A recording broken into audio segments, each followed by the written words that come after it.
Section 1. All legislative powers herein granted shall be vested in a Congress of the United States, which shall consist of a Senate and House of Representatives. Section 2.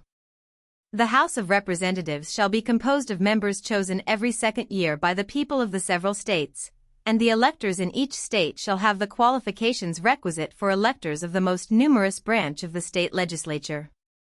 No person shall be a representative who shall not have attained to the age of 25 years, and been 7 years a citizen of the United States, and who shall not, when elected, be an inhabitant of that state in which he shall be chosen.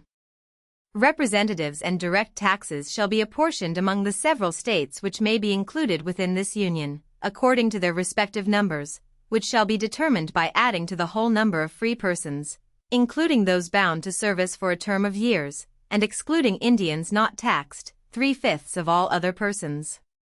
The actual enumeration shall be made within 3 years after the first meeting of the Congress of the United States, and within every subsequent term of 10 years, in such manner as they shall by law direct. The number of representatives shall not exceed 1 for every 30,000, but each state shall have at least 1 representative, and until such enumeration shall be made, the state of New Hampshire shall be entitled to choose 3, Massachusetts 8, Rhode Island and Providence Plantations 1, Connecticut 5, New York 6, New Jersey 4, Pennsylvania 8, Delaware 1, Maryland 6, Virginia 10, North Carolina 5, South Carolina 5, and Georgia 3. When vacancies happen in the representation from any state, the executive authority thereof shall issue writs of election to fill such vacancies. The House of Representatives shall choose their Speaker and other officers, and shall have the sole power of impeachment. Section 3. The Senate of the United States shall be composed of 2 senators from each state, chosen by the legislature thereof, for 6 years, and each senator shall have 1 vote. Immediately after they shall be assembled in consequence of the first election, they shall be divided as equally as may be into 3 classes. The seats of the senators of the first class shall be vacated at the expiration of the second year, of the second class at the expiration of the 4th year, and of the third class at the expiration of the 6th year, so that 1/3 may be chosen every second year, and if vacancies happen by resignation, or otherwise, during the recess of the legislature of any state, the executive thereof may make temporary appointments until the next meeting of the legislature, which shall then fill such vacancies. No person shall be a senator who shall not have attained to the age of 30 years, and been 9 years a citizen of the United States, and who shall not, when elected, be an inhabitant of that state for which he shall be chosen. The Vice President of the United States shall be President of the Senate, but shall have no vote, unless they be equally divided. The Senate shall choose their other officers, and also a President pro tempore, in the absence of the Vice President, or when he shall exercise the office of President of the United States. The Senate shall have the sole power to try all impeachments. When sitting for that purpose, they shall be on oath or affirmation.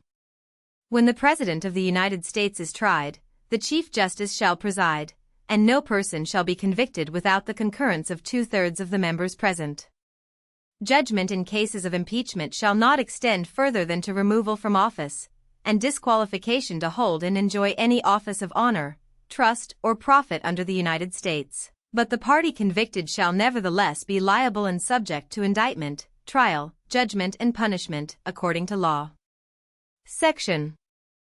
4. The times, places and manner of holding elections for senators and representatives shall be prescribed in each state by the legislature thereof, but the Congress may at any time by law make or alter such regulations, except as to the places of choosing senators. The Congress shall assemble at least once in every year, and such meeting shall be on the first Monday in December, unless they shall by law appoint a different day. Section 5. Each House shall be the judge of the elections, returns, and qualifications of its own members, and a majority of each shall constitute a quorum to do business, but a smaller number may adjourn from day to day, and may be authorized to compel the attendance of absent members, in such manner, and under such penalties as each House may provide. Each House may determine the rules of its proceedings, punish its members for disorderly behavior, and, with the concurrence of 2/3, expel a member. Each house shall keep a journal of its proceedings, and from time to time publish the same, excepting such parts as may in their judgment require secrecy, and the yeas and nays of the members of either house on any question shall, at the desire of 1/5 of those present, be entered on the journal. Neither house, during the session of Congress, shall, without the consent of the other, adjourn for more than 3 days, nor to any other place than that in which the two houses shall be sitting. Section 6. The senators and representatives shall receive a compensation for their services, to be ascertained by law, and paid out of the Treasury of the United States. They shall in all cases, except treason, felony and breach of the peace, be privileged from arrest during their attendance at the session of their respective houses, and in going to and returning from the same, and for any speech or debate in either house, they shall not be questioned in any other place. No senator or representative shall, during the time for which he was elected, be appointed to any civil office under the authority of the United States, which shall have been created, or the emoluments whereof shall have been increased during such time, and no person holding any office under the United States shall be a member of either house during his continuance in office. Section 7.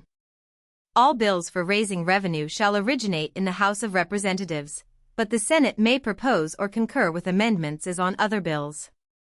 Every bill which shall have passed the House of Representatives and the Senate shall, before it become a law, be presented to the President of the United States. If he approve, he shall sign it, but if not, he shall return it, with his objections to that House in which it shall have originated, who shall enter the objections at large on their journal, and proceed to reconsider it. If after such reconsideration 2/3 of that House shall agree to pass the bill, it shall be sent, together with the objections, to the other House, by which it shall likewise be reconsidered, and if approved by 2/3 of that House, it shall become a law. But in all such cases the votes of both Houses shall be determined by yeas and nays, and the names of the persons voting for and against the bill shall be entered on the journal of each House respectively. If any bill shall not be returned by the President within 10 days, Sundays excepted, after it shall have been presented to him, the same shall be a law, in like manner as if he had signed it, unless the Congress by their adjournment prevent its return, in which case it shall not be a law. Every order, resolution, or vote to which the concurrence of the Senate and House of Representatives may be necessary, except on a question of adjournment, shall be presented to the President of the United States, and before the same shall take effect, shall be approved by him, or being disapproved by him, shall be repassed by 2/3 of the Senate and House of Representatives, according to the rules and limitations prescribed in the case of a bill. Section 8. The Congress shall have power to lay and collect taxes, duties, imposts and excises, to pay the debts and provide for the common defense and general welfare of the United States, but all duties, imposts and excises shall be uniform throughout the United States, to borrow money on the credit of the United States, to regulate commerce with foreign nations, and among the several states, and with the Indian tribes, to establish an uniform rule of naturalization, and uniform laws on the subject of bankruptcies throughout the United States, to coin money, regulate the value thereof, and of foreign coin, and fix the standard of weights and measures, to provide for the punishment of counterfeiting the securities and current coin of the United States, to establish post offices and post roads, to promote the progress of science and useful arts, by securing for limited times to authors and inventors the exclusive right to their respective writings and discoveries, to constitute tribunals inferior to the Supreme Court, to define and punish piracies and felonies committed on the high seas, and offenses against the law of nations, to declare war, grant letters of marque and reprisal, and make rules concerning captures on land and water, to raise and support armies, but no appropriation of money to that use shall be for a longer term than 2 years, to provide and maintain a navy, to make rules for the government and regulation of the land and naval forces, to provide for calling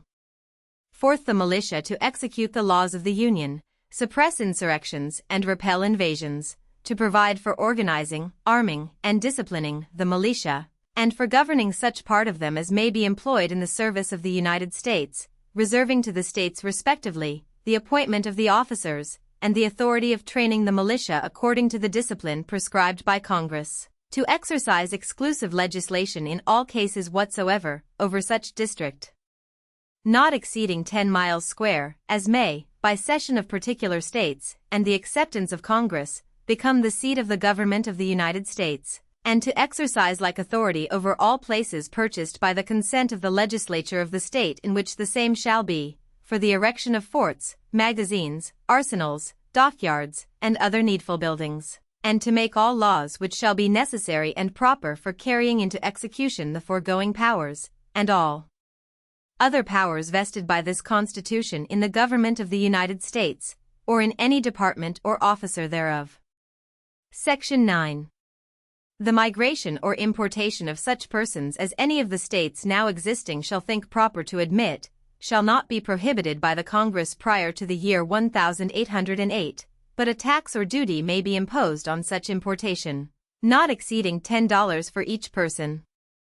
The privilege of the writ of habeas corpus shall not be suspended, unless when in cases of rebellion or invasion the public safety may require it. No bill of attainder or ex post facto law shall be passed. No capitation, or other direct, tax shall be laid, unless in proportion to the census or enumeration herein before directed to be taken. No tax or duty shall be laid on articles exported from any state. No preference shall be given by any regulation of commerce or revenue to the ports of one state over those of another, nor shall vessels bound to, or from, one state, be obliged to enter, clear, or pay duties in another. No money shall be drawn from the Treasury, but in consequence of appropriations made by law, and a regular statement and account of the receipts and expenditures of all public money shall be published from time to time. No title of nobility shall be granted by the United States, and no person holding any office of profit or trust under them, shall, without the consent of the Congress, except of any present, emolument, office, or title, of any kind whatever, from any king, prince, or foreign state. Section 10. No state shall enter into any treaty, alliance, or confederation, grant letters of marque and reprisal, coin money, emit bills of credit, make anything but gold and silver coin a tender in payment of debts, pass any bill of attainder, ex post facto law, or law impairing the obligation of contracts, or grant any title of nobility. No state shall, without the consent of the Congress, lay any imposts or duties on imports or exports, except what may be absolutely necessary for executing its inspection laws, and the net produce of all duties and imposts, laid by any state on imports or exports, shall be for the use of the Treasury of the United States, and all such laws shall be subject to the revision and control of the Congress. No state shall, without the consent of Congress, lay any duty of tonnage, keep troops, or ships of war in time of peace, enter into any agreement or compact with another state, or with a foreign power, or engage in war, unless actually invaded, or in such imminent danger as will not admit of delay.